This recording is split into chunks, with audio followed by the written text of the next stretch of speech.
Hello friends, welcome to அரசி சமையல். இன்றைக்கி நம்ம வீடியோவில் வாழைப்பூ கோலா உருண்டை செஞ்சுக்கலாம். நான் அதுக்கு வந்து ஒரு தக்காளி, ஒரு வெங்காயம், சின்ன வெங்காயம் நிறைய கரைஞ்சி போட்டிருக்கேன். பூண்டு, இஞ்சி, 2 பட்டை, ஏலக்காய், கிராம்பு 2, பெருஞ்சீரகம் ஒரு அரை ஸ்பூனு, ஒரு 2 பெரிய ஸ்பூனு தேங்காய். இதையெல்லாம் இப்போ வந்து நம்ம குழம்புக்கு, கோப்தா குழம்புக்கு இந்த மசாலாவை அரைச்சிக்கலாம், பச்சையாகவே அரைச்சிக்கலாம். ஃப்ரெண்ட்ஸ், நான் வாழைப்பூ கழுவி நறுக்கி கட் பண்ணி வச்சுருக்கேன். உப்பு, மிளகாய்த்தூள், மஞ்சத்தூள், கருவேப்பிலை, ஒரு பச்சை மிளகாய், கரம் மசாலா, நேற்று ஃப்ரெஷ்ஷாக அரைச்ச கரம் மசாலா, இஞ்சி பூண்டு பேஸ்ட் போட்டுக்கலாம். இஞ்சி பூண்டு பேஸ்ட் ஏற்கனவே இதை போட்டுக்க பாருங்கள். இப்போ நம்ம இதை அரைச்சிக்கலாம். வெங்காயம் இதையும் சேர்த்து அரைச்சிக்கலாம். நம்ம இது உருண்டையாகவும் சாப்பிட்டுக்கலாம், குழம்பு வச்சு சாப்பிட்டுக்கலாம். இல்லை உருண்டையாக சாப்பிட்றதுக்காக நான் எல்லாமே இதிலே போட்டுக்கிறேன். ஃப்ரெண்ட்ஸ், நான் ஒரு 1/4 ஸ்பூன் கசகசாவும் பொட்டுக்கடலை பொடி மாவு வச்சுருந்தேன், 2 பெரிய ஸ்பூனால் போட்டுக்கிறேன். இப்போ நம்ம இந்த பிசைஞ்சிக்கிட்டு உருண்டை பண்ணிக்கலாம். ஒரு வானல் வச்சு எண்ணெய் ஊற்றிருக்கேன். இப்போ நம்ம ஸ்டவ் பற்ற வச்சுக்கலாம். ஃப்ரெண்ட்ஸ், நான் 4 ஸ்பூன் பொட்டுக்கடலை மாவு போட்டிருக்கேன். அப்போ தான் கரெக்டாக இருக்குது. நீங்கள் உங்களுக்கு எப்படி செய்யும் போதே தெரியும், கையில் ஒட்டுற மாதிரி இருக்கா, ஒட்டலை பாருங்கள். அந்த அளவுக்கு நீங்கள் பிசைஞ்சிக்கிங்க. இப்போ நம்ம உருண்டை பண்ணிக்கலாம்.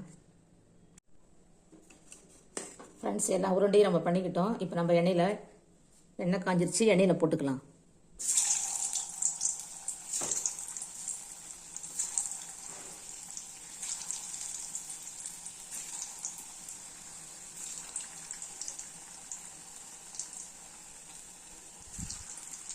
வேகட்டும்.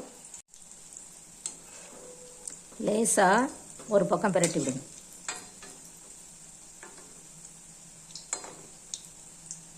ஃப்ரெண்ட்ஸ், நான் பாதி பூ தான் எடுத்தேன், பாதி பூ எடுக்கலை. இதுவே எங்களுக்கு போதுமானதாக இருக்கும். இப்போ வந்து நம்ம உருண்டையை எடுத்துக்கலாம்.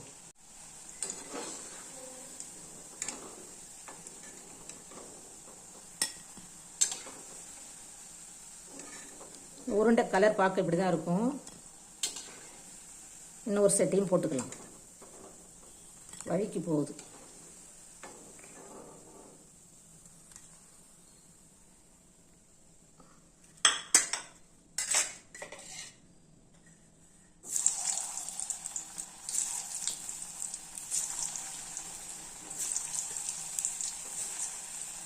அவ்வளோதான், நம்ம வெந்துருச்சு. இதையும் எடுத்துக்கலாம். நம்மளோட வாழைப்பூ கோலா உருண்டை ரெடி ஆயிடுச்சு. ஒரு வானல் வச்சுருக்கேன்.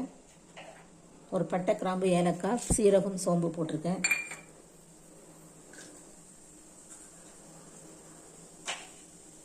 அது பொரிஞ்ச உடனே ஒரு இலை கருவேப்பிலை, வெங்காயம்.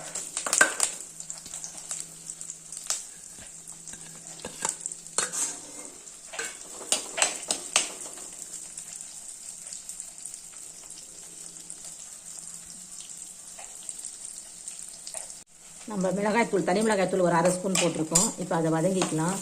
இஞ்சி பூண்டு பேஸ்ட்லாம் போட்டு நான் அரைச்சிருக்கேன் ஏற்கனவே. அதனால் இதில் வந்து நம்ம இஞ்சி பூண்டு பேஸ்ட் போட தேவையில்லை. குழம்பு மிளகாய்த்தூள் வந்து ஒரு 2 ஸ்பூன் போட்டுக்கலாம். இதுக்கு கம்மியாக எடுக்கிறேன். ஒரு 2 போதும். இப்போ மஞ்சத்தூள் கொஞ்சம் போட்டுக்கலாம்.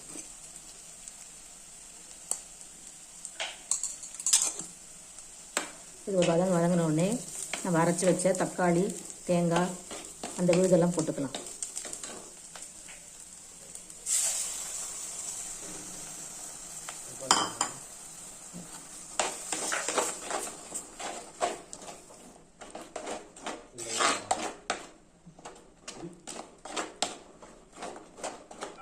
இப்போ இந்த மசாலாவுக்கு தேவையான, குழம்புக்கு தேவையான உப்பு போட்டுக்கலாம். உப்பு போட்டாச்சு. கரம் மசாலா ஒரு 1/4 ஸ்பூன் போட்டிருக்கேன். இப்போ தண்ணி ஊற்றிக்கலாம்.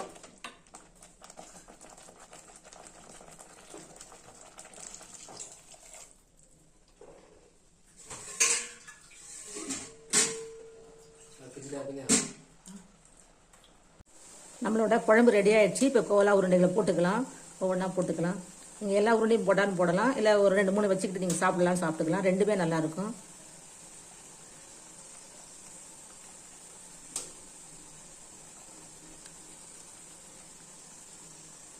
உருண்டையை போட்டு ஒரு நிமிஷம் மூடி வச்சுக்கலாம்.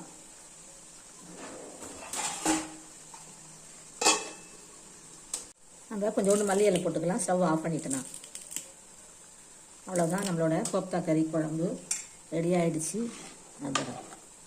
அதுவும் அந்த தண்ணியெல்லாம் இழுத்துக்கிட்டு இனிமேல் உள்ள உப்பெல்லாம் வந்துடும். வாழைப்பூ கோப்தா குழம்பு ரெடி ஆகிடுச்சு. எல்லோரும் சாப்பிட்டுக்கலாம் வாங்க. என்னோடய சேனலை பார்க்குறவங்களுக்கும் சப்ஸ்கிரைப் பண்ணுறவங்களுக்கும் கமெண்ட் பண்ணுங்கள். ரொம்ப ரொம்ப நன்றி. வணக்கம்.